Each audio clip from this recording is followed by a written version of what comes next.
There is a design feature that I occasionally see on watches that immediately makes me think that's quite an expensive watch. It's because it's seen on a couple of iconic expensive watches, so it's become synonymous with luxury watches, luxury brands. And yeah, this Seiko 5 has it. When I first saw this watch, I did a double take and I thought to myself, oh, I wonder how much that is. But then I noticed it was a Seiko 5. So I then looked at the price and realized it's actually quite an affordable watch. But I was surprised to see that this watch has the particular feature that I'm talking about.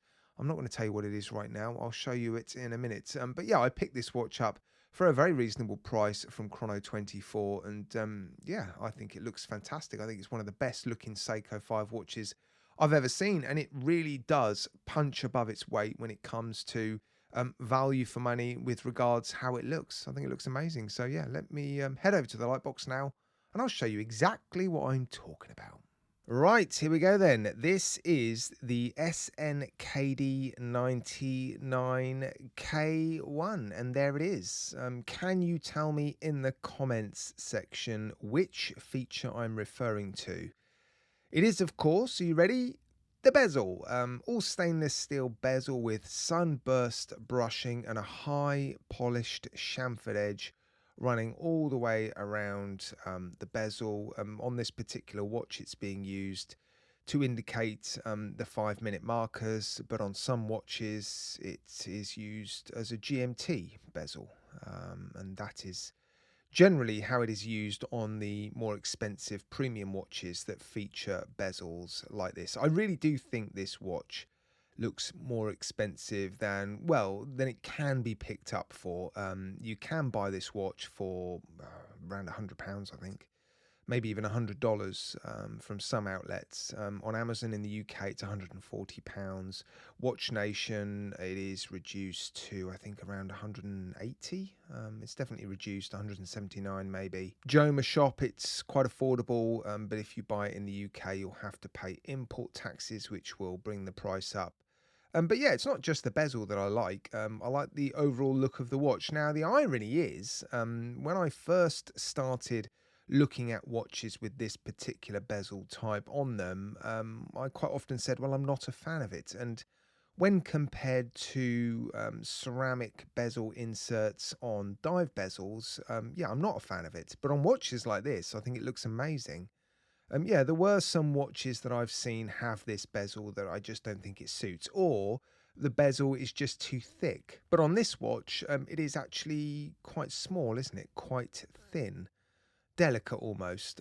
So I just think proportionally it looks better. It's not as imposing as it is on some of the other watches that I've seen it on. So yeah, I do like it on certain watches, just not on dive watches. And on this watch, I think it looks fantastic. In fact, I'm impressed with this watch, although there is one thing on this watch which is probably going to stop most people from buying it. So before you rush out and order one of these, yeah, keep watching because, yeah, I was gutted when I saw that this watch, well, I'll tell you now, you can't put it on any alternative straps because the end links are actually part of the case. The bracelet starts here. What a shame. I was really looking forward to putting this watch on some alternative straps. They have ruined one of the best looking Seiko 5 watches by, yeah, having this stupid fixed end link thing going on. Oh, come on, Seiko. You have ruined this watch. Oh, what a shame. Honestly, I couldn't wait to put this thing on some alternative straps, but you're gonna have to wear it on, well, what you'd expect to be a fairly cheap, jangly Seiko 5 bracelet. So yeah, what a shame. Fantastic looking case and watch. I like the side profile. I mean, I think proportionally it looks fantastic. It's going to wear super well because you do have these articulating links on the case. So yeah, it's going to wear fantastically well, but yeah, you are stuck with it on this bracelet, unfortunately. Now, it is an affordable Seiko 5, so as you'd expect, it's powered by the 7S26C movement. And this one is actually running really nicely, a beautifully consistent time on the time grapher,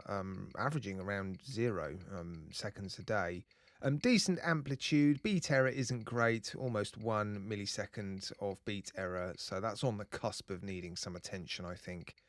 but actually seemingly a fairly strong movement other than the beat error. Now this one has a beautiful blue Sunburst dial. There is a black dial version. In fact, there's a few versions. I'll put some pictures up. But this is the one that stood out to me, and it was the one I was able to pick up the cheapest, actually. So yeah, a beautiful Sunburst dial, applied logo, applied indices. There is some Loom. We'll check out the Loom in a minute, and I'll do a quick degradation test. I am also going to put this watch inside of Herman. As you can see, it says 50 meters of water resistance, and although that doesn't mean you can swim down to 50 meters with it, what it does mean is that these watches should pass a static test down to at least the equivalent of 50 meters. Yeah, so just bear that in mind. Day date, beautifully framed. Look, yeah, it's a gorgeous watch, actually. I'm quite surprised how much I like it. Looks even better than it does in the pictures. But yeah, oh, that bracelet, gutted. But anyway, yeah, the clasp as well, fairly cheap. What a shame. I'm quite gutted about that, actually. But yeah, right, let's give you some dimensions. Diameter is 36.5. It wears bigger than that, actually, because I think the bezel is actually quite slim. Yeah, a bit of an optical illusion going on there, I think. 11.6 thick. Wow, an incredibly compact 40.6 millimeters in length. Wow. Bracelet tapers from 21 millimeters down to 18. And back up to 19.5 at the clasp. All in, it weighs 121 grams. Yep, mineral crystal. Of course, the back's going to be mineral crystal as well. Right, let's test the Loom over a 5-minute period. This should help us determine whether or not it's any good.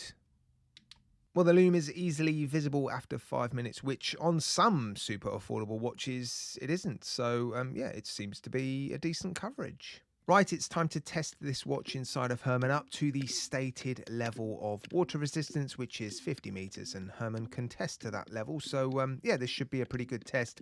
I'm going to do the less risky test where I increase the pressure while the watch is out of the water. That will force air into the case if there's a problem. And then when I drop the watch inside the water and release the pressure, we'll see a lot of bubbles if there is a breach.